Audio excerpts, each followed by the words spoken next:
Good evening, everyone. Buonasera. Thank you so much for joining us tonight. My name is Gabriella Maletti, and I'm the Director of Programs at the National Italian American Foundation. We really appreciate you supporting the National Italian American Foundation tonight by purchasing a ticket to our webinar. So just a little quick note before we get started. Amy Riolo will be taking questions from the audience. So please use the Q&A function at the bottom of your screen. And she'll answer your question at the end of our program. And with that, I'd like to turn it over to NIAF board member, Dr. John Rosa. Dr. Rosa. Thank you. Buonasera. Welcome, everyone. Welcome, everybody that is part of our NIAF family, and welcome those who are first-time viewers with us. We love these events. We've been doing them for a bit, and the success rate is high, and everyone loves to be able to get on and do something during these times. So we're glad to be able to get you this information. I'm Dr. John Rosa. I've been a board member for some years, and I'm honored to present you with Exploring the Italian Traditions in the Mediterranean Lifestyle, a virtual event brought to you by the National Italian American Foundation. NIAF is a membership-based, nonpartisan, nonprofit organization founded in 1975. And NIAF's mission is to preserve Italian American heritage and culture, promote and inspire positive imagery, seeing a legacy of Italy, Italian Americans, strengthen and empower the United States' relationships with Italy. We're based in Washington, D.C., so we're very excited to host virtual events because now we can share this information and engage Italian Americans like we haven't been before. So we don't need to gather together, and we can be able to do this in a well-designed platform. And tonight's proceeds go towards NIAF's fundamental educational programs. And if you haven't in the past, please visit our website at niaf.org, niaf.org.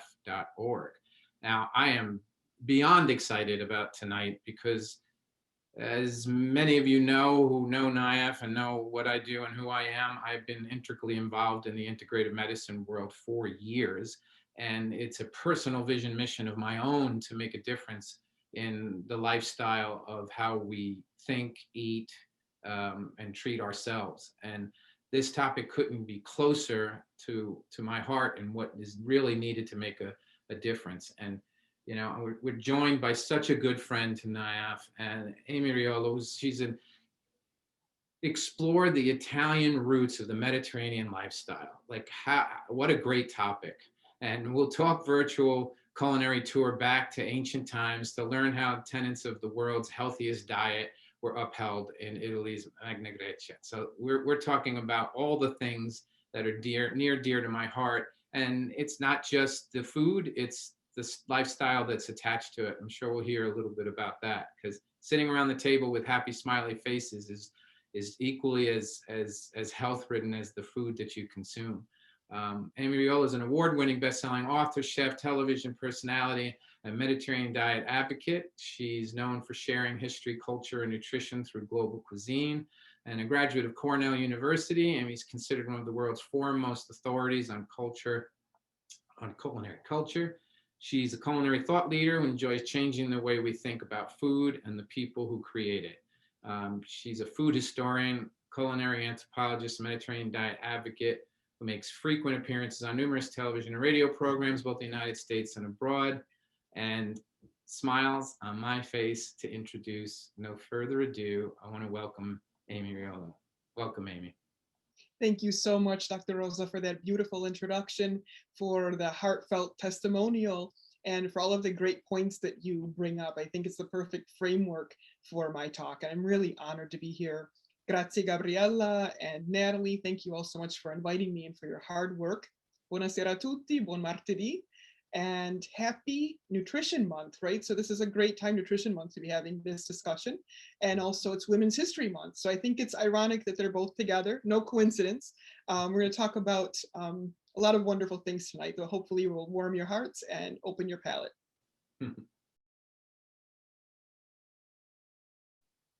So tonight we're going to discuss a few different things. First of all, I'll define what I consider to be Italian food, what we consider to be authentic Italian food. And also we'll talk about the Mediterranean diet success rate. We'll define the Mediterranean diet in terms of how we're going to be speaking about it for this particular lecture. I'll talk a little bit about how the Mediterranean diet works, and then how the traditional Italian diet and lifestyle fits into a Mediterranean diet. We're also going to talk about some very practical ways for people to implement this at home. You can go to the next slide. And yeah, we can go straight to the next slide with this one. Okay, so the first thing I want to talk about is Italian food in the world. So when we think about Italian food in the world, two dishes come to mind, whether you're Italian or not, that's always pasta and pizza. And I like to talk about these kind of to start off with, because when we look at these two foods, obviously they're the most emblematic foods, right, of Italy. But they're also the most bastardized. So they can be the ones that we are really prepared in a horrible way and are not good for us and are considered junk food, or too much, or they can be prepared really well and be part of the Mediterranean diet. So that's what I'd kind of like to talk about tonight, is the way in which the foods can be prepared really well and you can eat them, because part of what's behind the Mediterranean diet and the Mediterranean lifestyle is both pleasure and health. So you want to make sure that we're hitting both of those at the same time. If it's not pleasurable, it's not going to be very fun, and we're not going to enjoy eating it. So it can't turn into a lifestyle if it's short term. But the better it tastes, right, the better it is for us, the more easy it is to incorporate it into a lifestyle. So on the left, we have the spaghetti al pomodoro. And this is actually a recipe that, because they didn't have tomatoes in Italy until after the New World. So it wasn't until the time of Giuseppe Garibaldi, when Italy was being unified in the 19th century, that Garibaldi actually ate this plate in Calabria and said, I swear this will be the dish that will unify all of Italy. And of course, now it's Italy's most emblematic dish. But when this particular dish is made from scratch, and you have a good quality wheat flour, like a durum wheat flour, or there are many other ancient grains in Italy now that they're using, like Senator Capelli, maybe spelt, einkorn, something like that. So you're using a good quality flour with a little bit of water and egg to make the pasta. And then you're making this wonderful sauce out of just extra virgin olive oil, garlic, tomatoes, maybe a little bit of pepperoncino, and then some basil. You've got a healthy, nutritious dish in a very short time. Same thing with pizza. We can have pizza that has 75 ingredients in it, most of which we can't pronounce. Or we could have pizza that has 6 ingredients with it, and it's made according to the particular standards of the Neapolitan pizza, and which can be very, very healthy for us, because it's got 00 flour that's fermented in a way and has been leavened in a way that it's completely leavened. So by the time we eat it, it's much easier to digest than something that's been prepared commercially. And then the same thing with the toppings. If we have quality tomatoes, olive oil, garlic, and herbs, and then good fresh mozzarella, it's a much different story than if we have something with a lot of additives in it. So those are both great 19th century examples of one, what Italian food really is, and also if it's done improperly, how it ruins the reputation of Italian food, but also our health. And of course, as we talk about Italian Americans, this is a picture of my family in Crotone. I think it was a New Year's Day lunch that we were having the year before last. And it's just so, perfect to me, because it shows this was not by any means a large gathering. This was just like a small, intimate family gathering. But it shows the importance of the table, and it shows the importance of communal eating, because there's a saying that before we think about what we should eat, we should think about who we're going to be eating with. And that was an ancient Greek philosopher saying from Epicurus, but it also fits in Crotone, in Egypt, in Morocco, and Israel, and wherever you happen to be in Italy. That's a pretty true saying. Like, people eat and really value eating communally. And I know the pandemic has put a little bit of a damper on that, but we weren't really very good at it before the pandemic either. So this is definitely a goal, whether it's now or other times. And if you go to my blog, I actually have, I think one of my editors at one point did a press release on No One Eats Alone Day, about something from one of my Mediterranean books. And this was before the pandemic. And I gave all of these, suggestions about how people could eat communally. And one of them was, FaceTime or Skype, or so if you really, really have to be alone for some reason, at least do that, because we have the habit of telling our friends on the phone, oh, I have to eat and then I'll call you back. And it's like, no, let talk what they're eating, have them eat too, because there's so much psychological benefit to eating together at the table. And we'll talk a little bit more about that later. But another thing I wanted to bring up with Italian Americans is, Italian American cuisine often gets a bad rap. And it gets a bad rap because people don't understand why it started, how it started, and things like that. And one of the reasons that we have a different cuisine than what people are eating in Italy on a daily basis is not because people necessarily didn't want to do what they were doing in Italy, but because they couldn't and because they had to adapt to what was here.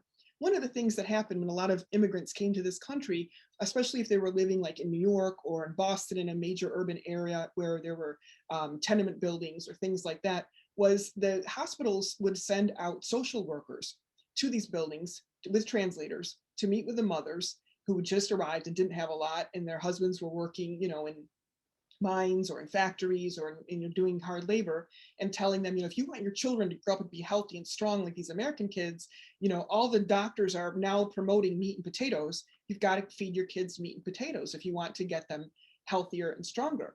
Well, of course, in this country now, and especially at that time too, because of the potato industry the way it was and of the meat industry the way that it was, there was a lot of propaganda to eat more of that food, and it was less expensive than it was in Italy. So that became a huge draw for a lot of people because now they could afford something that they would only eat, at holidays or on Sunday or something like that. They could afford to eat it on a regular basis. And if you couple that with the fact that you have these experts coming in and telling you this is what's right to eat, it just made it, that was the first initial step of change. And then after that, the next step of change was people had to adapt to local ingredients. I moved to the Washington, D.C. area in the 90s with my family, and we couldn't get fresh basil here in a market. We had to either grow our own, or we used to joke that we had a friend who would always, quote unquote, steal it from Rock Creek Park because they had basil growing there. But, you couldn't get it. Radicchio was unheard of, arugula, things like that. It was unheard of. So people had to obviously adapt. And then the portion sizes got fused with American portion sizes, and the meal times got fused with American meal times. So instead of now joining your family at home for lunch, you're brown bagging it if you're lucky, or not eating on the go. So all of these things kind of led to why Italian American cuisine is different than what the cuisine is in Italy. But even that said, we can still enjoy a healthy diet and a Mediterranean lifestyle, even if we want to eat Italian American style. That doesn't make a difference. The particular recipes aren't quite as important as the traditions behind them. We can go to the next slide. And one of the things I like to talk about whenever I work with the NIAF or any other Italian organization is a little bit of the importance of the Italian regions, how they are now and how they were before. So this is a good slide because it shows you all the 20 regions, has their flag, and it really drives home the fact that Italy isn't all one. So my family's from Calabria, way down at the south of the boot there, and we're specifically from Crotone. So this is like where the A in the white part of the tip, where that A in the end of the word for Calabria would be. That's exactly where we're from.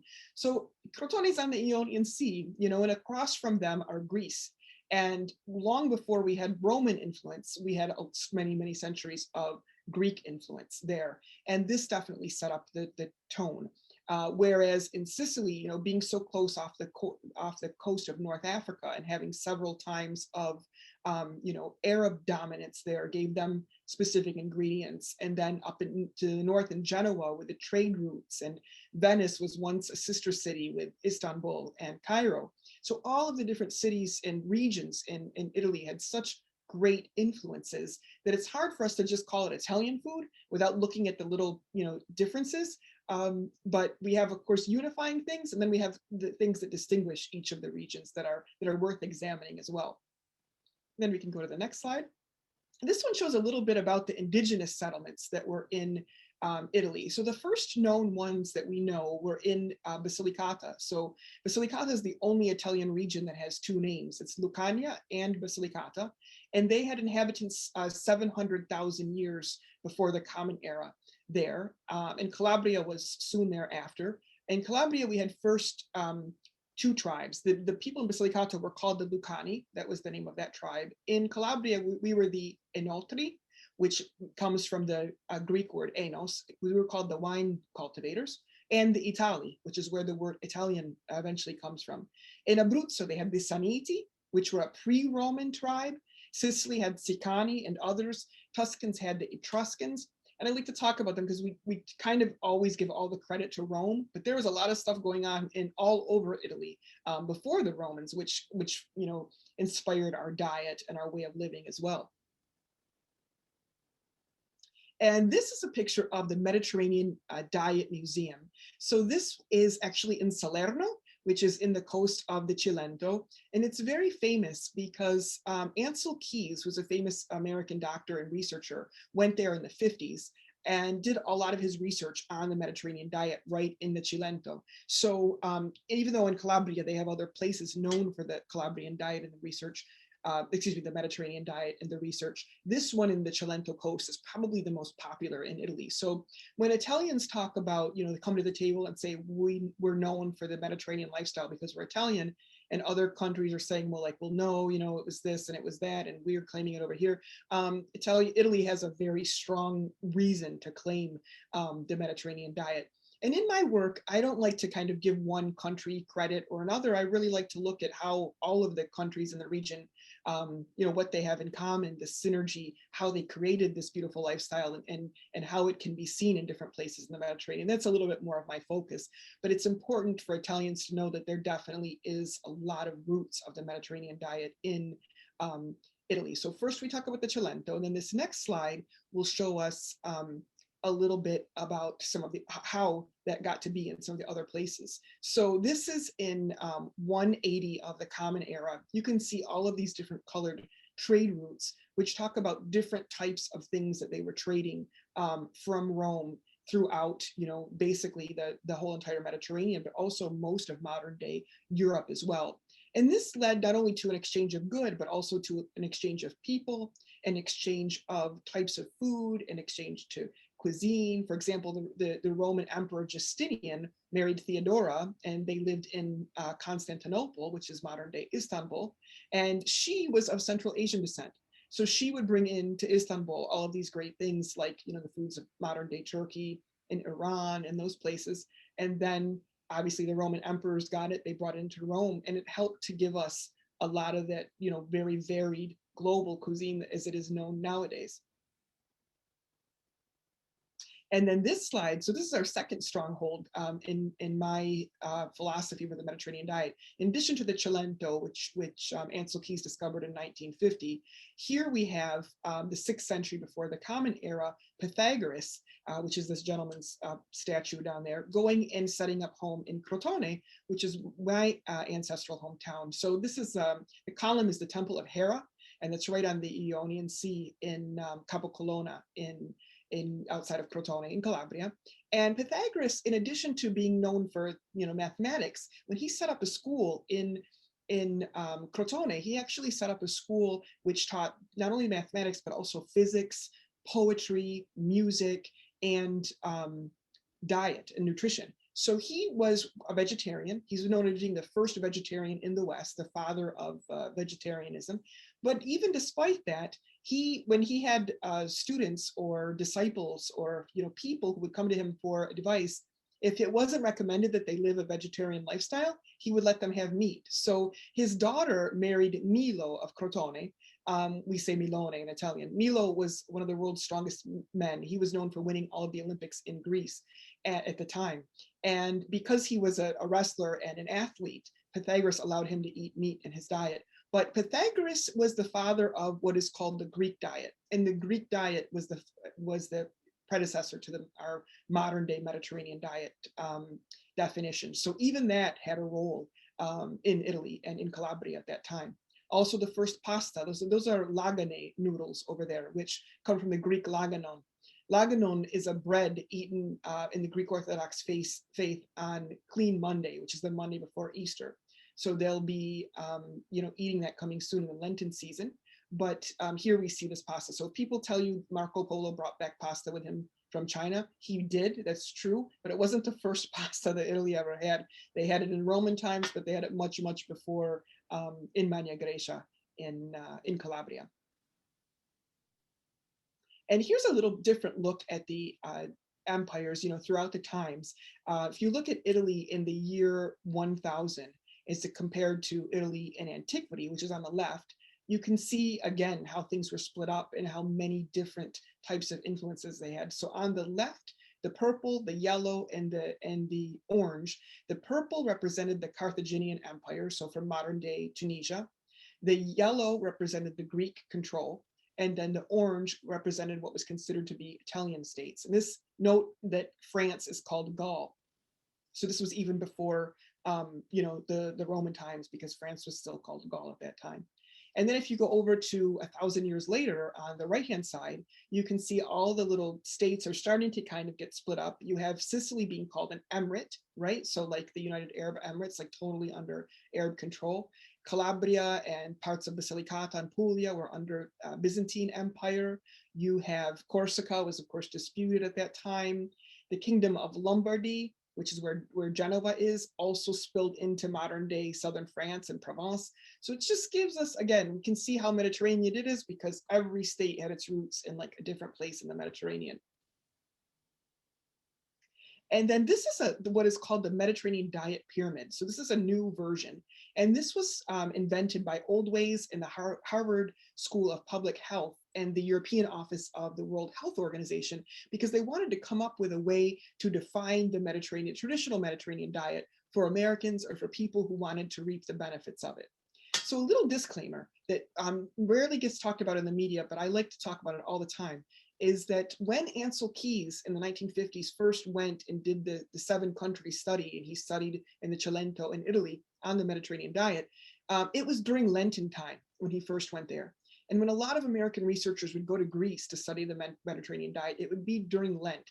And as we know, especially in the tradition, maybe not as much nowadays, but traditionally, people in Italy and Greece ate very different during Lent than they do in other times of the year.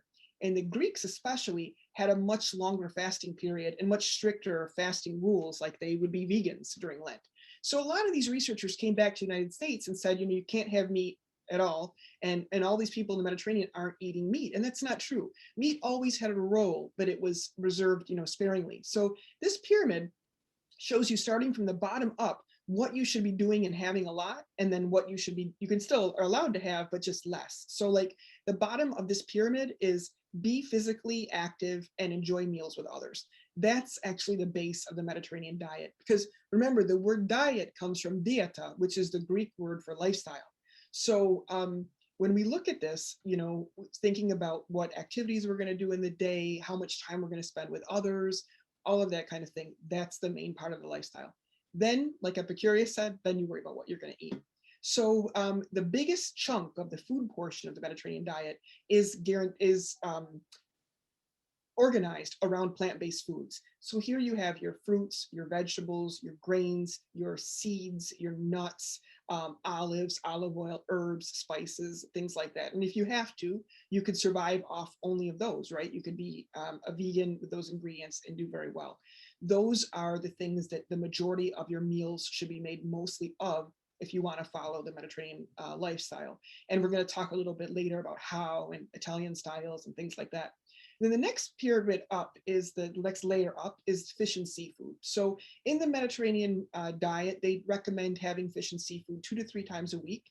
All kinds of research on the importance of good quality fish and seafood. Like if you add 1 additional serving of fish to your diet per week, you can reduce your risk of heart disease by 49%. So say you're not eating any fish right now, you just add once a week, like a 3.5 ounce serving of a good quality fish, you can reduce that risk by 49%. So great thing there. And then if we go up from there, we have poultry, eggs, cheese, and yogurt.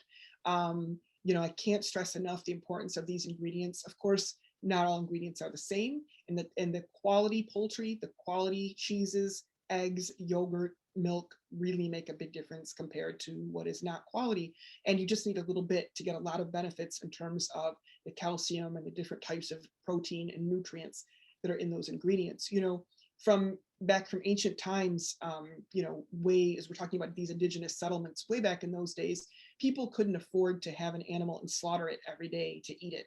So that would be reserved for a wedding, honoring a special guest, big holidays, things like that. And during the day, during the regular days, people would get their protein usually from yogurt. because that was something that they could create and produce. And of course, we all know nowadays how healthy yogurt is, but cheese, when it's created artisanally, is truly an art form and full of a lot of great enzymes for us. And same thing, eggs, they were a little bit more expensive, but they were also something that is a good nutritious product. And then at the top of this pyramid, we see meats and sweets. And the reason for that is because these are the things that we're supposed to be eating the least. So if you think about a traditional Italian diet, Sunday was the day that you would normally have meats and sweets, right? Someone either, if you lived in the country, the nonna would make something, or the mother. And if you lived in the city, maybe you would go by a pasticceria and buy a little tray of sweets, but that's something you would have on Sunday, and usually also meat. So not something necessarily needed every day, but still part of the diet. And then this slide shows how they changed in the origins of the Mediterranean diet pyramid, because the one over on the left was done in 1993, and it completely disregarded lifestyle. It only talked about food. But then they noticed by 2015, people were trying to follow this diet and not having a lot of success, or the success maybe that they should. So they revised it and they included that big lifestyle portion on the bottom. And in my career, I kind of do the same thing, because I'm very interested now in focusing in on the lifestyle. I think there's a lot of good research out there about the food and about what to eat, but not as much about the lifestyle. And so here's some statistics about the Mediterranean diet and why it's a good thing for people to talk about. They found that people who follow a traditional Mediterranean diet have 47% less risk of heart disease. They've been known to reverse the symptoms and reduce the incidence of Parkinson's and Alzheimer's. They have increased longevity. And as Dr. Rosa and I were just talking about last week, not just longevity, like they're making it to a certain age, but like they're really enjoying their life and living to their fullest until a ripe old age. Reduced inflammation, which of course is at the base of everything that bothers us. Reduced risk of death from heart disease and cancer, preventing cancer and inhibiting tumor growth, reversing, preventing, and treating diabetes, hypertension, ADHD, obesity, and the list goes on and on. So how I got started was, this is a little picture of the Centro Storico in Crotone, where my family's originally from. But when I first went there, I noticed that all of my family here in the United States had a lot of health issues: heart disease, diabetes, hypertension, you name it. And our relatives in Crotone, all of who looked just like us, had our same last name, had obviously our same genes, they weren't plagued by these same issues. So I became very intrigued as a young age. We were eating kind of similar foods, but I wanted to know the lifestyle reasons of what made this different. And it kind of, that spawned all of my research. And I put this doctor pad down there because when I was 15, my mom was diagnosed with diabetes and I was the family cook. So I had to make all of our food fit into her lifestyle. And that's kind of how I got into writing recipes. And I remember one day she came home from the doctor and she had a prescription pad like this and had everything she couldn't eat on it.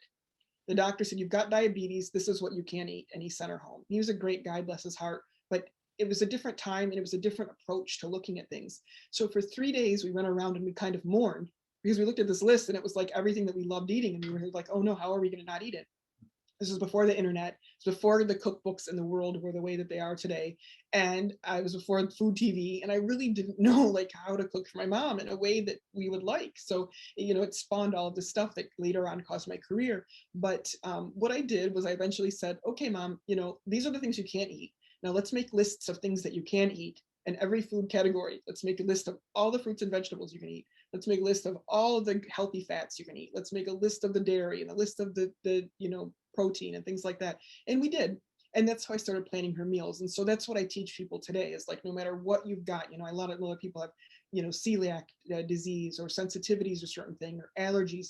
But my philosophy is always the same. Put that aside, blast it, mourn it for however long you have to, and then come back to what can I eat and what's the best thing I can do with what I can eat.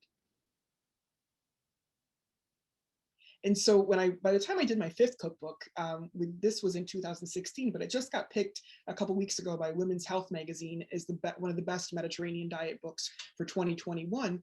When I wrote this book, I decided to organize it like the pyramid. So I had a chapter about, eating with others and physical activity, a chapter on plant-based food, a chapter on seafood. And I put the recipes in that order instead of putting them in traditional order, just to kind of get people used to that philosophy. And then as we talk about, eating with others, eating communally, I love this Italian saying. It's chi mangia da solo si strozza in solitudine, which means he who eats alone strangles himself in loneliness. And it's like a typical Italian saying and attitude. And as the Mediterranean diet says, be physically active and enjoy meals with others. It's just a really good way to think about your day, even like the night before, to think about like, who am I going to eat with tomorrow? And I remember, because I travel a lot and I work a lot in Italy as well, there are occasions where I have to be alone. Like maybe I go to a town for a conference and I have to have dinner alone like the night before or whatever. Someone will always come and sit with me, either the owner of the restaurant or someone who works there, or like a stranger or some like older person, younger person. It doesn't matter, because they feel bad for you that you're eating alone. Like it's really and I don't mean to add that stigma. Here in the United States, it's a different culture. It's completely fine to eat by your own, and there's nothing wrong with it. But from a health perspective, if we can make little adjustments to value the psychological benefits and the nutritional benefits of eating together, will be much better, because they've done a lot of research that finds that we digest the food better when we eat in company, and that we absorb more of the nutrients from the food. It also has a huge psychological benefit. So most Italians eat lunch communally, right? They might get breakfast on the run, dinner might be light, but they usually eat lunch communally at least. And this idea of having set people to eat with every day, and knowing that you're going to sit down with others, you're not going to be alone. Maybe you have a confidant if you want to, share something about your life, is really great for us psychologically. And if you look through the blue zone cultures, even outside of Italy, all of those cultures that are known for having a lot of centenarians and people doing really well later in life, like Icaria, Greece, Loma Linda, California, Sardinia, they all have this idea of the communal meal once a day. Very, very important. And then the next chapter, of course, is about plant-based foods. So I use this Calabrian saying, con patate e cipolle dentro l'orto, mai di fame nessuno è morto, which means with potatoes and onions in the garden, no one ever dies of hunger.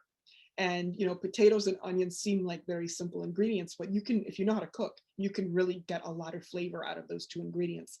And just the amount of fruit and vegetables are so important. So Italians, and even Italian chefs, whether you're a housewife, your grandmother, you're a professional Italian chef, you're going to plant your meals based around fresh produce. You're not going to plan your meals around the protein or the meat or what was on sale somewhere. It's always going to be around the fresh in-season produce. And it's good, also economically, because it cuts down on the carbon footprint. It's also good because it offers you always a lot of variety. We need the rainbow colors in our diet, as Dr. Rosa can, explain more. So by looking about what's, fresh and what's in our area is very important. It's also cheaper. When things are in season, that's when the supermarket has them at a less expensive price, or the farmer's market, or you can grow them yourself.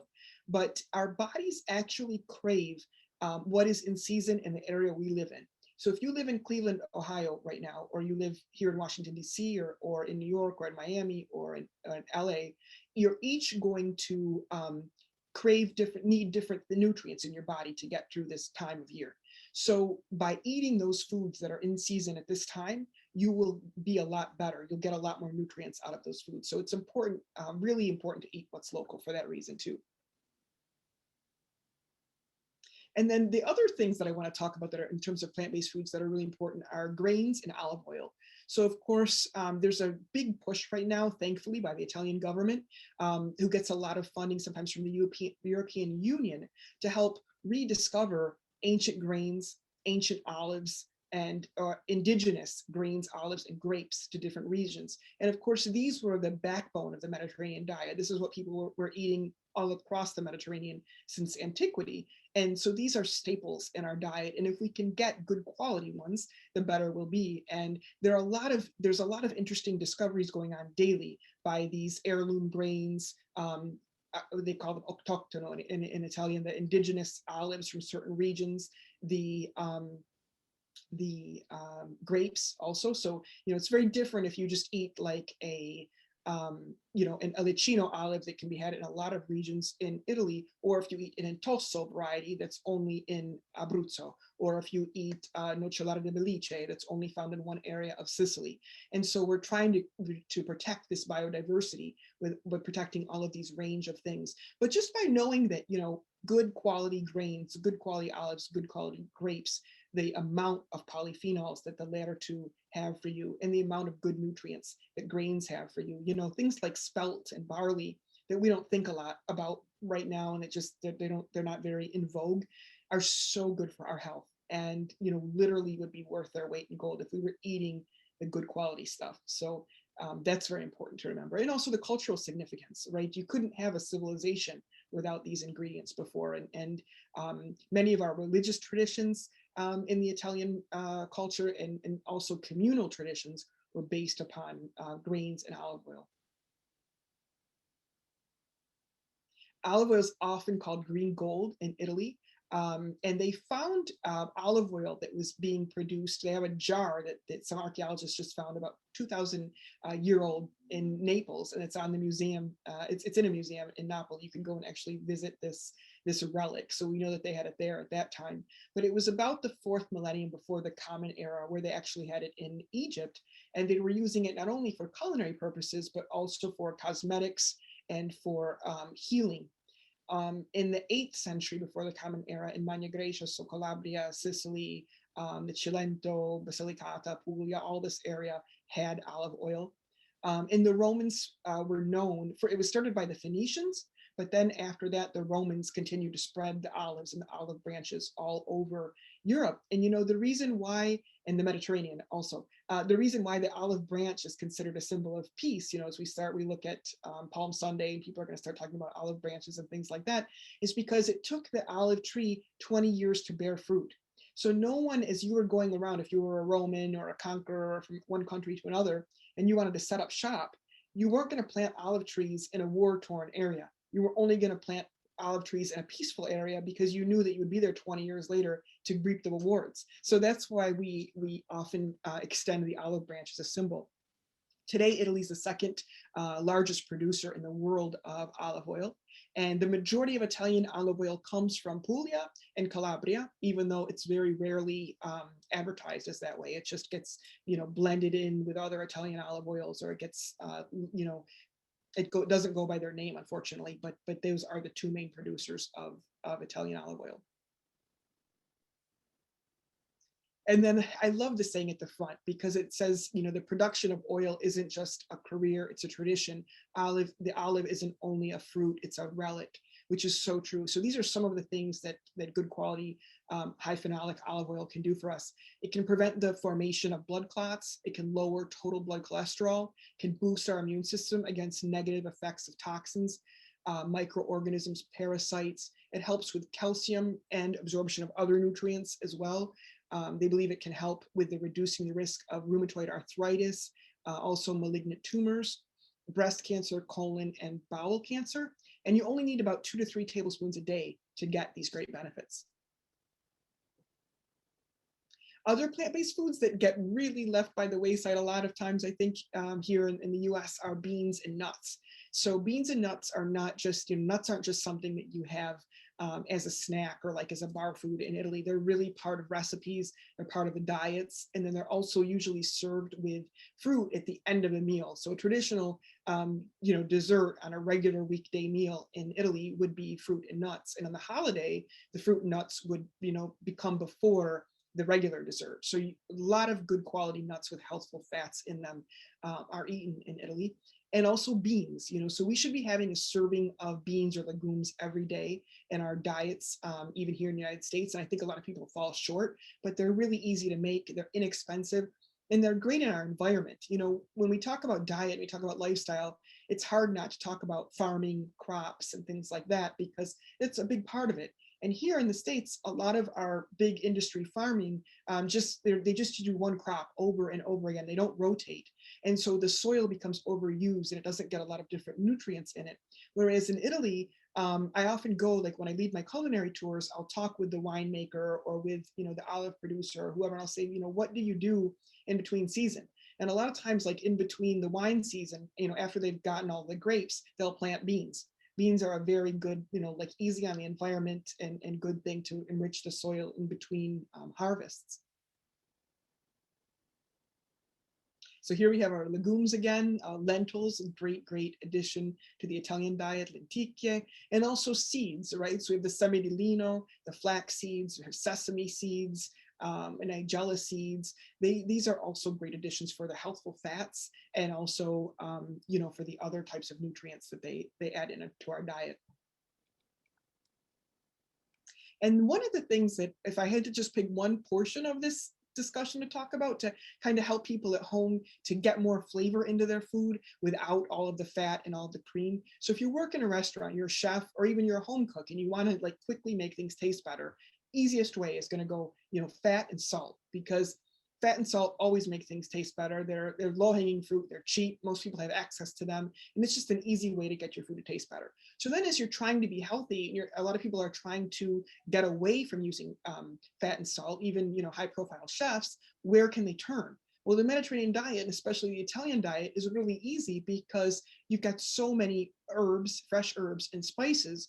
And, you know, in the ancient times, these were in, you know, well through the Middle Ages and until after, you know, before industrialization, these were the medicinals. So people ate herbs and spices in copious amounts, one, because they're part of the cuisine, but also to treat them with different illnesses. And if you look at a lot of modern medicines, that even at the grocery store shelf, if you turn them over and you read the ingredients, a lot of the ingredients are chemical versions of herbs and spices, because, you know, they were old wives' tales and someone had the idea to test it and they found out this works, and then that's how they started making medicine.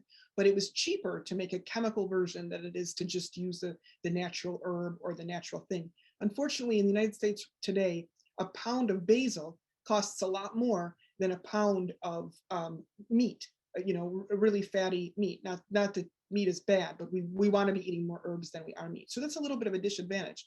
A lot of people, no matter what Mediterranean country they come from, whether it's, you know, Israel or Lebanon or Italy or France, when they come and they start restaurants in this country, they often have to like skimp on the herbs and add more butter, meat, salt, something to give their food more flavor. So here in this basket, we have thyme, we have rosemary, and we have basil. It's a beautiful blend. Thyme is known in the Middle East. There's an Arabic saying called zaytu zatar, which means olive oil and thyme. And they always would have those together. If someone has a respiratory illness, they say, give them zayt and zatar. And so, you know, also in Italy, thyme is used for a lot of respiratory things. So I was kind of curious, and I got to do a little research, and I found out that a lot of our cough syrups have an active ingredient called thymol in them, which is a chemical derivative of thyme. So we can see like how that goes. Basil, you know, has been proven to regulate blood sugar and to help with upset stomachs, morning sickness, things like this. Rosemary, even just the aroma of rosemary, like rosemary oil, can really help to boost our mental power and our memory, things like that. And then we have all of the, you know, wonderful spices and dried herbs over on the right. So think about, you know, these flavors and what you like. And there's are great things to add, you know, to our food as condiments. Then we have fish and seafood. So remember, the ideal is like 2 to 3 times a week, and you want to try to get the best quality fish that you can for that reason. And in Italy, there's a lot of great, easy ways to incorporate fish and seafood into your diet.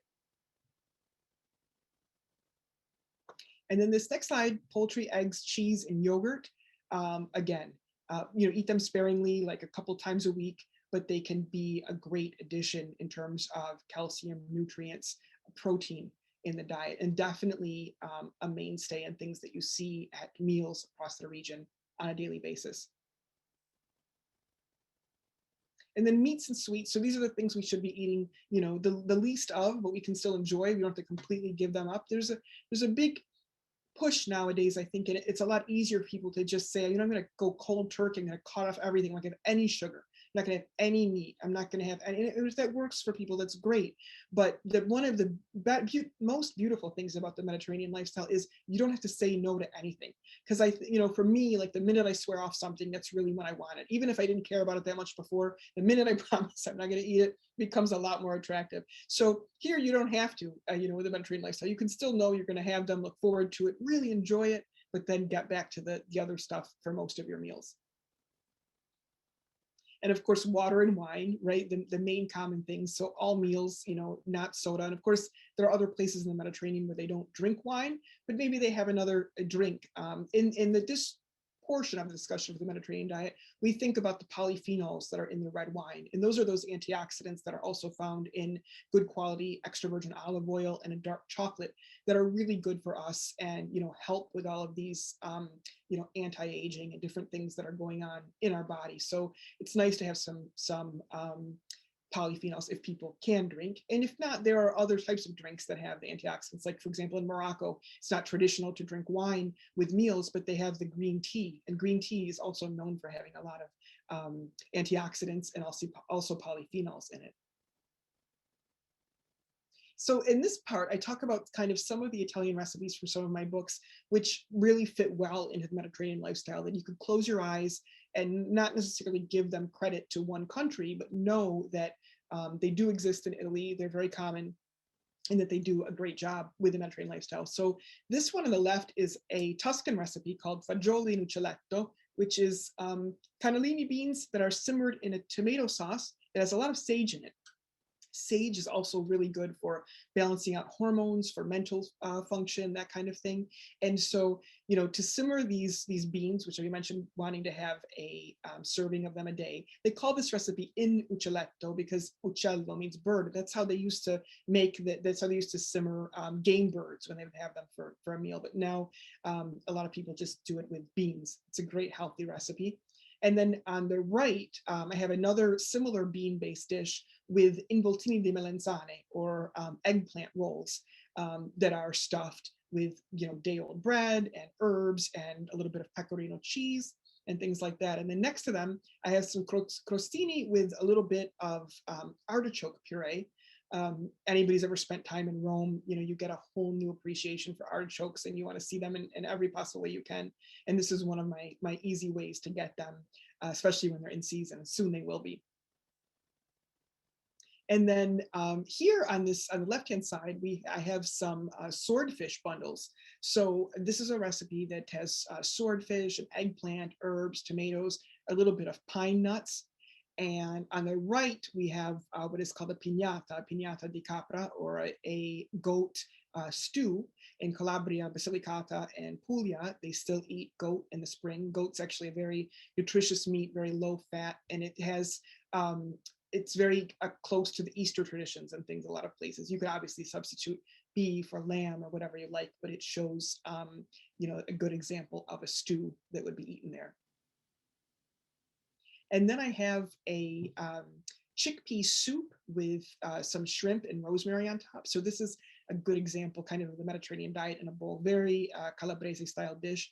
And basically I just made homemade chickpeas, simmered them very slowly, and then I added them to stock, and then you puree them, and you then cook the shrimp with garlic, olive oil, rosemary, and a little bit of peperoncino, and put those on top of this chickpea puree. And it's a great blend because you get the benefit of the protein and the fiber from the legumes of the chickpea, and then you get the protein and the minerals that are in the shrimp.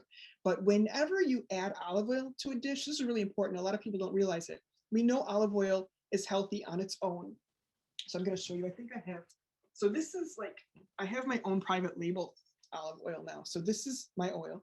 And say you add olive oil in a dish, right? You're making a recipe, you're adding olive oil. So olive oil is already good ingredients. You've got that in there. You've got the garlic, you've got your other ingredients. Then you stop, you put a little bit more olive oil on top. Olive oil does two things. One, in addition to giving you flavor and a fat that you need in the recipe and making that recipe work and giving you some nutrients, when you put olive oil on top of an already nutritious recipe, it coaxes more nutrition out of it.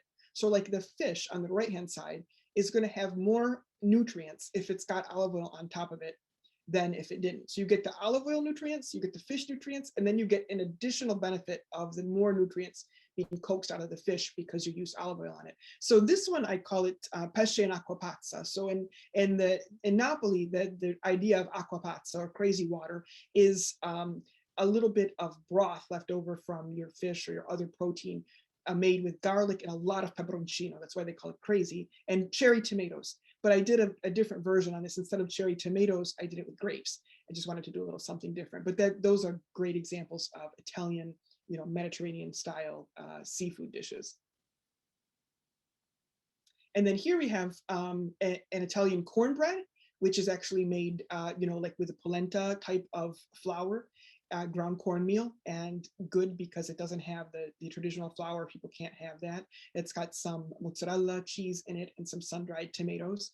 And then over on the right, I have a pasta dish, but I like to show this pasta dish because of the amount of vegetables and also to steer people off of sauces. I know there are a lot of reasons in our country why canned and jarred sauces became very popular and why their supermarkets are full of them. And I know for convenience, sometimes people use them, and no shame in that at all. But it's a very easy thing to not use, like, and to get away from. And I just want to give everybody that word out there. If you're using a jarred, canned sauce, you don't need to. It's super simple, just to chop up some fresh cherry tomatoes, and they're going to add a great amount of flavor into your recipe.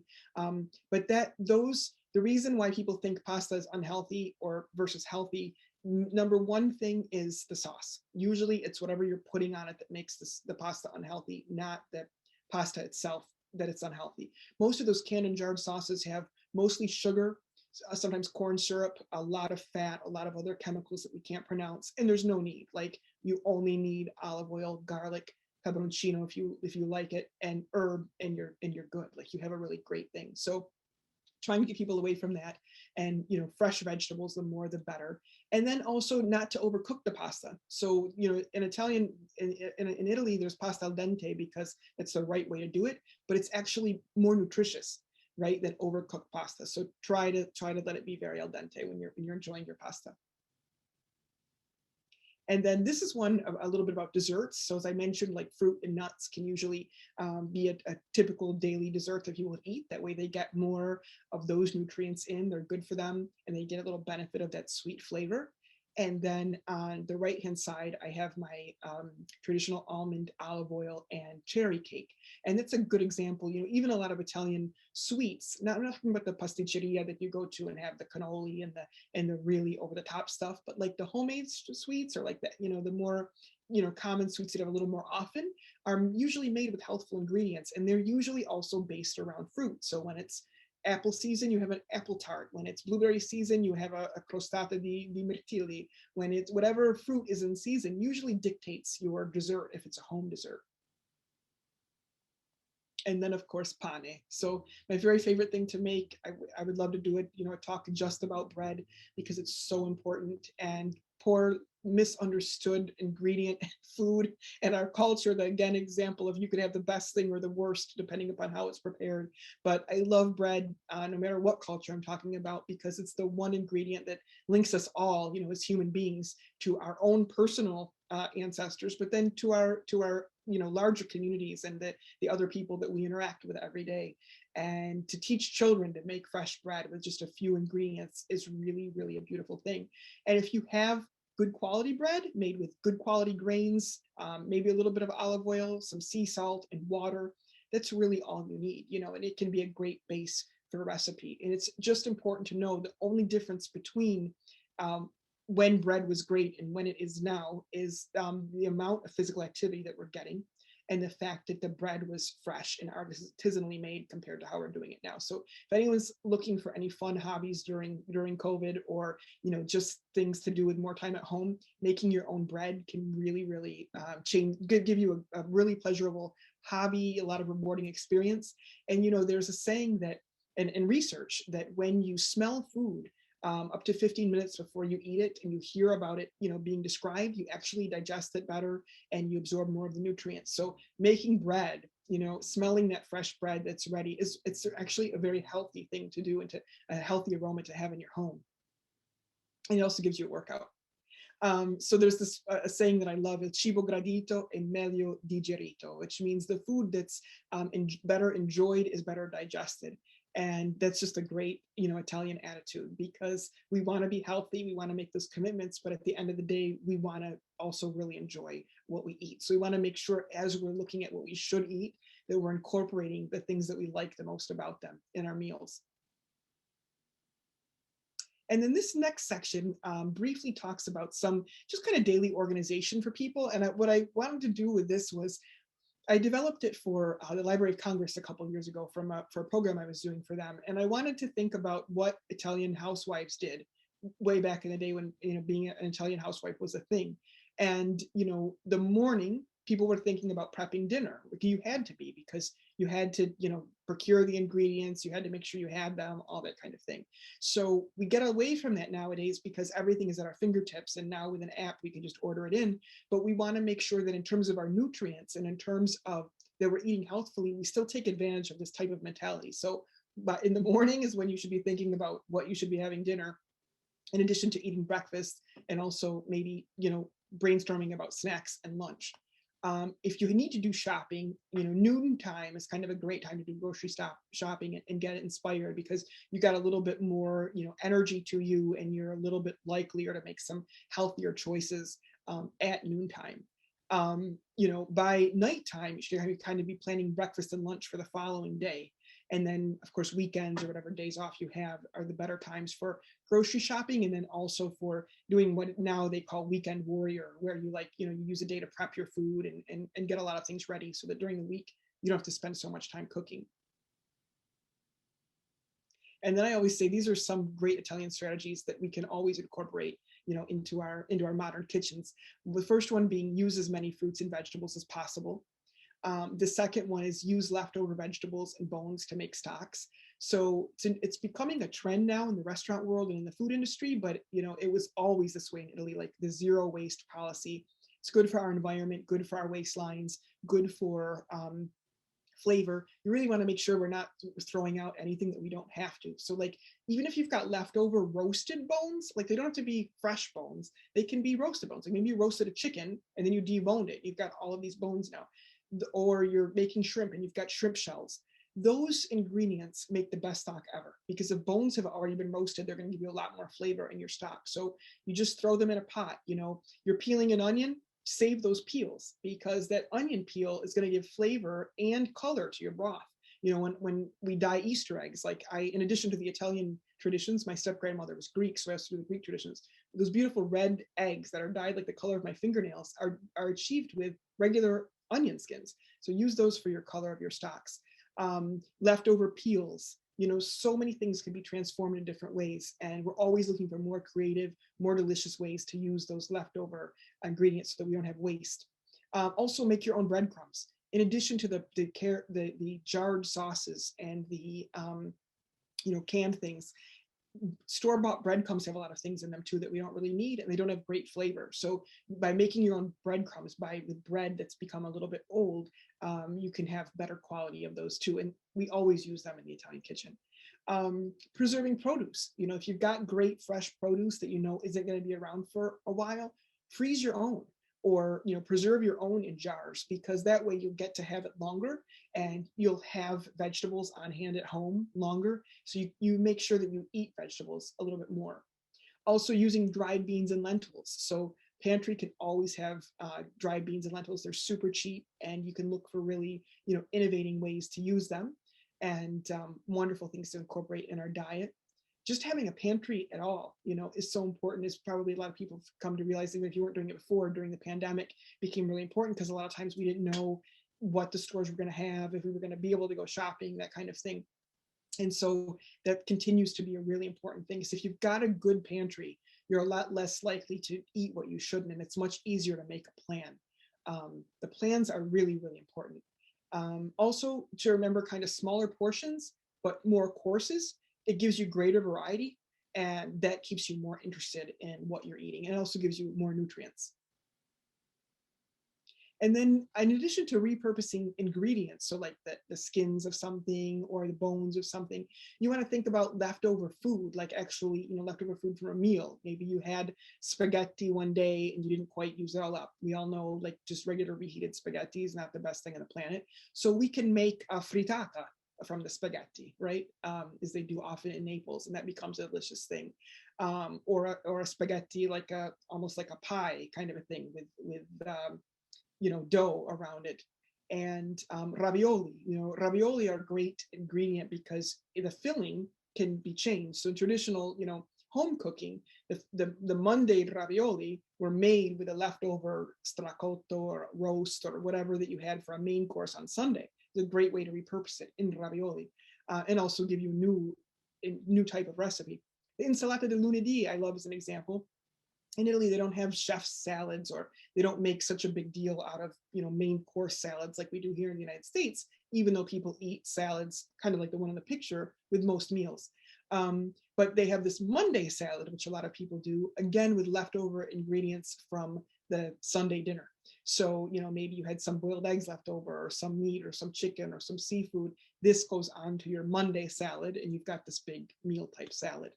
Arancini and cibli, of course, the risotto croquettes that are made in Sicily and in Rome with leftover risotto is a great way to use those. And pasta dishes, I mean, for all of your vegetables and lentils and beans, between pasta, soup, and minestre, it's very easy to reuse those ingredients. And of course, frittata are another great catch-all for ingredients. So these are, in conclusion, here's some of my most recent books that are Mediterranean diet friendly. I have the Ultimate Mediterranean Diet Cookbook, the Italian Diabetes Cookbook, and the newest one, which is the Mediterranean Diabetes Cookbook. So even though the middle one and the one on the right have the word diabetes in the title, this is the way that I eat and the way that I cook for my family. It just so kind of happens to be good for you, but it also adheres to all the ADA standards. So it's got both pleasure and health. And then these are some of my products. So I have a private label balsamic vinegar, and also an olive oil, and a pesto, and a gift box. So if you go to d'Italia.com, you can use the discount code Riolo, and it will give you a 10% discount on not only my products, but any product on the site. And I'd like to leave you all with one of my favorite sayings, which is colazione da re, pranzo da principe, e cena da povero, which means enjoy your breakfast like a king, your lunch like a prince, and your dinner like a poor person. So it's a good reminder of what we should be eating when. Thank you all so much for your attention and for letting me have this time. Okay, so thank you very much. That was very informative. I would like to open up the floor for some questions from the audience, and if you've already put some in, we can take a look at. Yeah, absolutely. Thank you, Amy. Thank you, Dr. Rosa. Amy, we do have a question. It's come in from quite a few attendees. If you can explain more the 00 flour in more detail. Some of our attendees have never heard of it, and why is it better than regular flour, or is it the same as all-purpose? If you can explain a little bit more about the 00 flour. Sure. So that's a great question, Gabriela. So when we hear doppio zero or 00 flour, it's normally used to make pizza. So in Italy, they don't rate flours. Actually, most of the world doesn't rate flours the way we do in the United States. In the United States, we use words like bread flour, all-purpose flour, cake flour, pastry flour. In Italy and all the other places in the world that I know of, they use numbers. So 0 would be comparable to like our all-purpose flour if you were in Italy. A double 0 is what is used to make pizza, and sometimes cakes, because it's even more fine. It's used to make Neapolitan pizza specifically. So I'm also a certified pizzaiola. I learned from Enzo Colcia, which some of you all may see from Stanley Tucci's Searching for Italy. That's who I got my pizzaiola certification from. And I'm the brand ambassador for the Pizza University and Culinary Arts Center. We spend a lot of time talking about flours, and I believe we have a blog post dedicated to the flours. If anybody wants to look at that, it's pizzauniversity.org. But yeah, so it's a finer flour that you want to use for Neapolitan pizza, because when you look at the authentic Neapolitan pizza, and it's very thin and light, and it kind of has that texture, you need that flour to give it that light texture. If you're at home and you're making pizza, you need to go to the store if you don't have 00 in the pandemic. No. If you're really, really concerned and it's not the pandemic, maybe, but I would even probably just say, just go ahead and use all-purpose. And even, in the United States, the difference between bread flour and all-purpose flour is not a huge difference. So I tell my students, if you want to make bread at home and you just got all-purpose, go ahead and go for it. You might need a little bit more than you would need for bread flour, okay, but it's okay, because there's sometimes even only a gram difference between the amount of protein in all-purpose and bread flour. So you can use it. But if you're at the Mac market, you're going to be making a lot of pizza, get the 00. You can also use it for cakes and muffins, and it's gonna give you a nice result. For health, I'm Sorry. sorry, go ahead. No, for health purposes and for Mediterranean diet, if you're really trying to look at flours from that perspective and you want to get more nutritious flours in your diet, then I would like to recommend einkorn and spelt flour, because those, I started using einkorn. You can get it from an Italian brand at Whole Foods. I think it's called Joval. I'm not 100% sure. But I started using that in making pasta because it's most closest to the ancient flour that they would have been using it with in ancient times, very similar to like a spelt. So it's a little more nutritious for us, much less processed. So that's those are very good ones too. But for pizza, you want to be classic and traditional, go ahead and get the 00. And to that question, what about if someone's making pasta at home? Do they use the 00 flour? Is it a semolina flour? Oh, that's a great question, Gabriela. Yeah. So what I forgot to mention before was 00 will be more finely milled than a 0. That's why it's lighter. So 0 is like all-purpose. 00 is a little more finely milled, a little more refined than the other one. But because it's coming from Italy, it's going to be probably a better quality than what we just got on the thing anyway. So even though it's finer milled, it's going to be probably a good quality wheat. To make pasta, there are different types of pasta. So different types of pasta recipes take either grano duro or grano tenero, either like a soft flour or a hard winter wheat.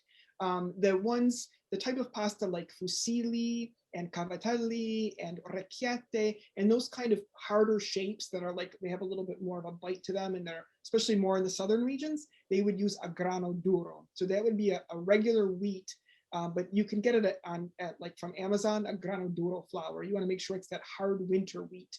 Whereas if you're making ravioli or tortellini or something that's a little softer texture, then you would use a soft winter wheat traditionally.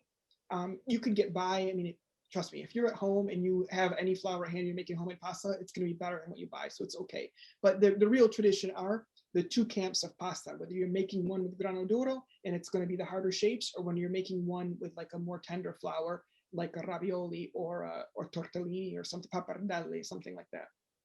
Okay, great. Thank you.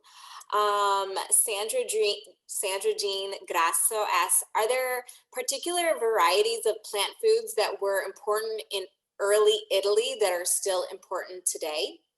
Oh, that's a great question. Yes. So if you go on my blog, you'll see some actual ancient Roman recipes that I had, like where we reenacted those. And so a lot of them are still there, the flavor bases. So like leeks, onions, garlic, all of those aromatics were there. Broccoli was there, spinach, lettuce, radishes. A lot of the herbs were there. What was not there was potatoes, tomatoes, and peppers, which is hard to believe, right? Because like in Calabria, that's what we associate with Calabria, but those weren't there until the New World. Eggplant came from the Arabs in the 10th century, so that wasn't an ancient thing. But, and a lot of the greens, so like a lot of the greens, a lot of the lettuces, broccoli, leeks, chestnuts, they would have had, and then the herbs and the spices complemented with seafood and with the wild game and things that they were raising. Wow, that's interesting. Another question, Carmela Del Vecchio asks, I'm curious about the amount of salt used in the Mediterranean diet. I find Italian food very salty, especially in Sicily.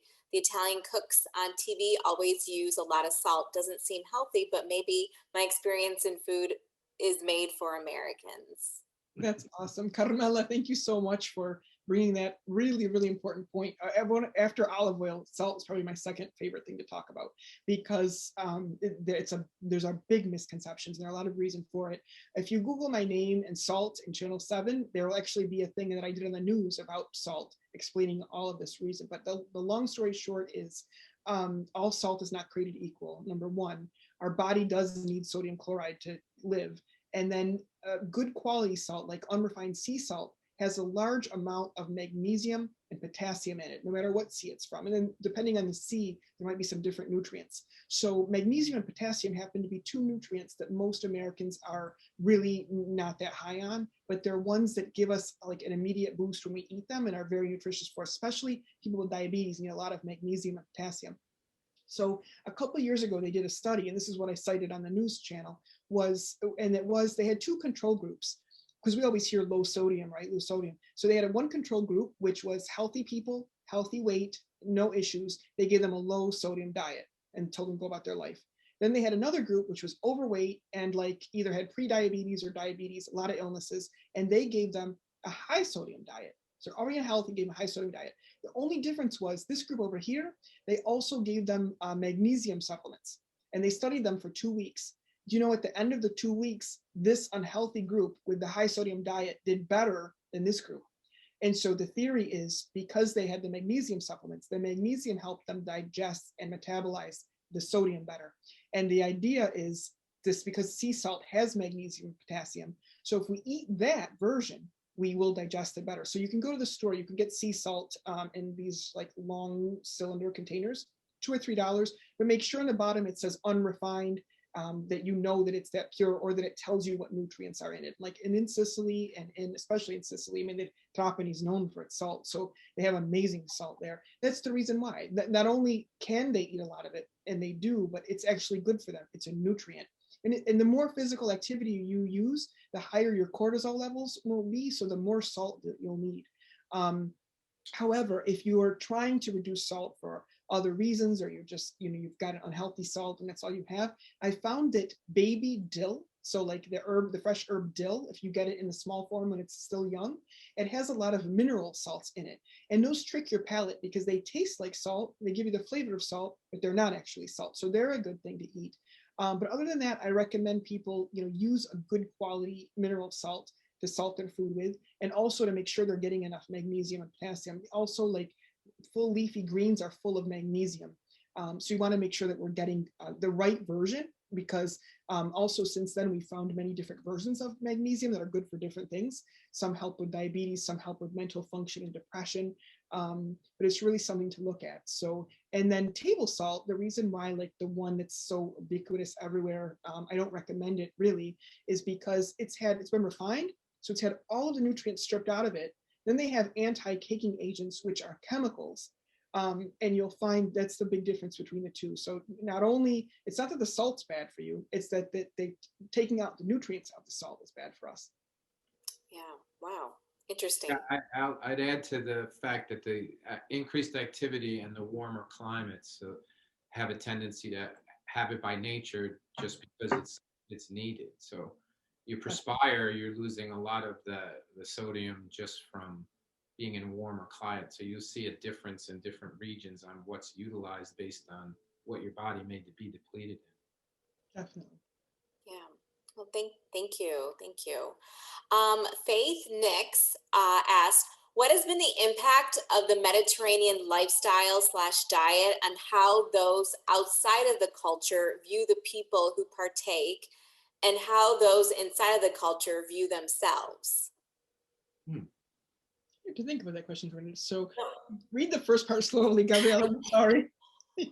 What has been the impact of the Mediterranean lifestyle and diet on how those outside of the culture view the people who partake in it? So I guess how Americans view, for example, Italians. Sure. Yeah, that's a great, okay. Yeah, and how Italians, I guess, view themselves. Right. So that's a really good question. So I think there's probably 3 different parts to it. I think, and it's actually very pivotal right now to a filming series that I'm working on, and a new book that I'm working on. I think that the stereotype is for the people outside that you have to live in an idyllic remote island in order to reap the benefits of this lifestyle. It just seems like too impossible. Like we're not set up for that now, and how can we do it? But there are a lot of really easy things that if we just think about them, they're every bit as easy as incorporating. And now more than ever, we have the time to incorporate it, but we just don't think about it like that. So I think it's really important to know that we can incorporate and get the benefits out of them here. I mean, Gabriella, the NIAF did that showed that beautiful film a couple years ago about that community in Pennsylvania, where the people, had their ties with their relatives. Yes. And, they did so much better. And so I think it's a beautiful example of that. People outside, oftentimes think it's an unattainable ideal, but it's not. It's just a matter of commitment. Like if it's important to you, I think, especially if it's important to a group of people, we can really start to see the benefits. And then for the people living within the culture, there's 2 kinds of people. One, like the true cultural native, who doesn't know any different and just thinks, this is regular. And then for the person who maybe travels a lot or works with people from other places that has experienced other things. So for the true cultural native that's, born and raised, say, in Crotone, and it's the only way they know to live, they don't necessarily even appreciate what they're doing because they just know that's their way of life and they've never known anything else and they wouldn't do anything else. But, other than maybe like a documentary on TV or a news show, they wouldn't think about people who aren't living this way. That's one way. And then for the people who, have the benefit of living in that culture, but then travel around, can really know and say like, well, hey, I wonder what, like the opposite of what I did. They're saying like, well, hey, how come, we're living older and longer and people over here at like 65 are calling it quits? What's the, what's got to give? So there's a lot of, that kind of thing going on as well. And also an incentive to want to keep their traditions. So one thing I love talking about is napping and how important, the ritual of napping, and even if it's like a few minutes. And the year before the pandemic, we were leading a culinary tour in Greece, and we had a layover in Athens, and we were talking about some of the things with the Acropolis and Delphi and all that fun stuff. And there was a sign at the pool in a luxury hotel that said, with respect to our local customs, we will be taking the siesta from 2 to 5. Please be sure for no one to use the pool or the facilities during this time. And this was a major urban area in a big city, and they just told their guests, do not use the pool at that time because we're not going to pay for a lifeguard because we want him to be home sleeping like he should be at this time. And that's what I love, is when people have a choice to do differently, especially maybe a choice to make more money, but they realize the benefit, because health is wealth, right? So at the end of the day, somewhere down the line, we will benefit if we're healthier. Yeah. If you look at the chart that she had up, the pyramid, the base and the largest starting point, literally the foundation of the process, is to be able to be communal and some activity and eating a meal with others and preparing a meal with others, and that whole, like, it's a parasympathetic nervous system stimulator that keeps you well. It's a homeostatic balance. That's the actual foundation. So for people to look in and think it's impossible, you really can start at the ground level by just being more involved with what you're consuming, in the way you choose it, and the way you pick it, and the ingredients that you choose, who you prepare it with, who you sit down to eat it with, the time you take to do that. It's absolutely incredible. And I think if you, at a minimum, if you can start with that, you've got such an incredible start in comparing. And that is the Rosetta effect. You spoke eloquently about that. We presented that too a few times at NIAF, and it is amazing, the study of those people, to think that there was this pocket of Italian Americans in a community in Pennsylvania, that the whole world was coming down with heart disease, and there was 0% for this community, and no one understood why. And they really, in the research was done through Harvard and I think another institution that was with them, they just found out that they had too much communal support of each other, and church activities and things like what we're used to as that baseline of this Mediterranean diet is just a phenomenal starting point. So, right. And they didn't have a warm climate. They didn't have the sea. They didn't have all those like excuses that we use and say, right, we can't do it. Right. Right. Absolutely. Linda Myers has a question about a good Mediterranean breakfast. She recalls mostly breads, marmalade, and butter with coffee. Is that a good Mediterranean breakfast? I love this question. So that's a good one because each country in the Mediterranean has their own definition of breakfast. Breakfast is super important, but very different. And when in all of these quote unquote Mediterranean diet books that they have out a lot of times nowadays, they have an American style breakfast with Mediterranean ingredients. And it's a pet peeve of mine. Like they'll have a frittata, but they'll have it for breakfast. Well, in Italy, the frittata is dinner or lunch or a snack. It's not like something you eat first thing in the morning. The Italians don't eat eggs in the morning. So unless maybe like you're a farmer, going to go out and work in the field, but majority of people do not, or traditionally did not do that. So yes, Linda, that is true. People do usually eat a cornetto or a brioche or biscotti or something like that with a caffè latte or a cafe. And it works within the Italian meal pattern. It doesn't necessarily work within a lot of other meal patterns unless you're having a really good quality biscotti or something like that. But the reason it works in the Italian meal plan is because the morning, the whole idea is like just to get a quick start in your day, get something into your stomach, let it have a lot of energy because you're building up to the 1 o'clock meal. So you don't need it to last too long. You don't need it to get you until you come home from work or whatever. It's just about getting until 1 o'clock. So you have your espresso, you have your brioche, you have your cornetto, something like that. And then at 1 o'clock, you'll be ready for the big meal, which is, if it's a traditional meal, like on a weekend or, when there's time, it's going to be an appetizer, a first course, a second course with a side dish, salad, then the fruits and nuts, so it's a big deal. Maybe on a work day, it would be like, and maybe an antipasto plate shared among people and a plate of some type of pasta with vegetables or beans or legumes, and then a salad. That's kind of like the quick version. And then you would have the aperitivo before dinner. And then you would have the dinner, which would be lighter, like a soup or maybe then you could have a frittata and a salad, or a protein and a green with a salad kind of a thing. So the dinner would be lighter. And that's the typical Italian like meal plan. So they can have those carbs in the morning and they can have their coffee because it's kind of like part of the culture to get them started. So that is true. People who are on diets in Italy usually will have yogurt and fruit in the morning, or maybe biscotti that are integrale or whole wheat biscotti. That's kind of very commonplace. But instead of having like aisles full of cereal in the grocery stores, when you go to Italy, they have aisles full of biscotti, and that's their traditional breakfast food. So that's just kind of the way it is. But a lot of people do fruit and yogurt, or yogurt and almonds if they're like on a diet or watching their weight. Yeah. That's great. And, we do have a ton of questions coming in, and I know that we've gone way over our hour. So I'm going to take 2 questions and put them together. And I'm going to, unfortunately, then we're going to have to wrap it up. But just because I see also out there, Gabriella, if anybody wants to, send me the questions on social media, I'm on Facebook or on Instagram. You can send a private message and I will get back to you as soon as possible. A lot of my recipes are on my website, so amyriolo.com, or you could Google the recipe in my name and it probably will come up. Yeah, absolutely. In fact, I was going to say, Amy, I am going to email you the rest of these questions so that we can get back to our lovely attendees. But 2 questions that I do want to combine in one question is, can you talk a little bit about our beloved cured meats, the prosciutto, salami, all those capicola, all those meats that we love? How do they play into the Mediterranean diet? And does that aperitivo really do help with digestion? That I love the aperitivo, some prosciutto, some formaggio and Aperol spritz. Is that going to help my digestion?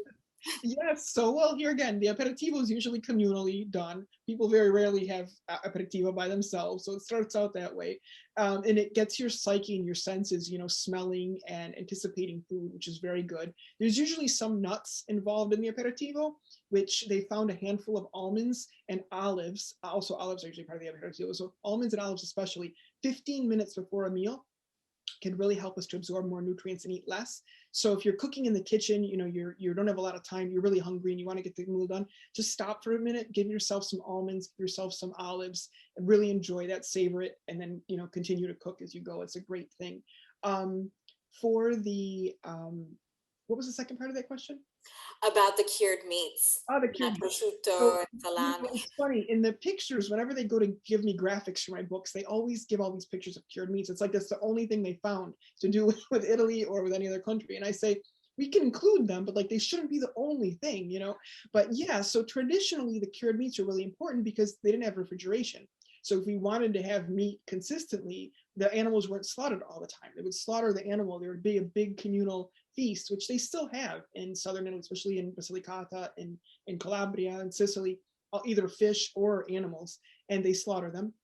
Then they have a feast. Then they decide how they're going to do it. And there's some recipes that would be fresh, and there would be some would be preserved so that you could, make that fish or make that pig or make that cow or goat or sheep or whatever it was really last. And so the salumi became an important part of that tradition. If people had salumi, they were guaranteed, in their larder that they were going to eat at different times, and they would make different ones specifically to be eaten at different times. So that became a very important tradition. If it's done with quality meat, and in quality ways, and it's not eaten, you're not eating big heapfuls of it, you're just having a little taste, that can definitely be part not only of the traditional diet, but of a Mediterranean lifestyle. So what is important to look at is, in addition to the ingredients, the way that they're treated, the way it's eaten. If we eat them every single day, like all the time, probably not that much. But if we eat them on special occasion, remembering, the good quality ones, how they're made, that they have the right ingredients, and that they're part of this procedure that's been respects an animal, is really good. There's a new trend in Italy also, Gabriella, which I did an Instagram thing on earlier in the last year, was called seafood or salumi di mare.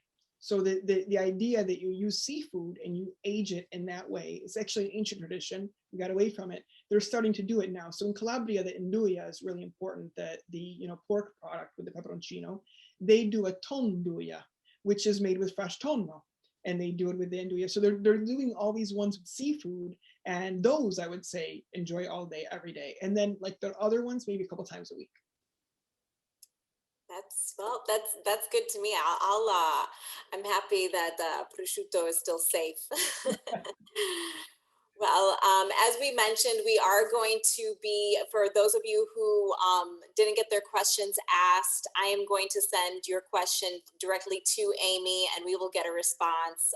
Thank you so much for the wonderful questions and the engaging conversation that we partook in today. And, we are going to be also sending the recording with the slides and all of Amy's cookbooks and even the coupon code, just in case you want to get the 10% off her products at D'Italia.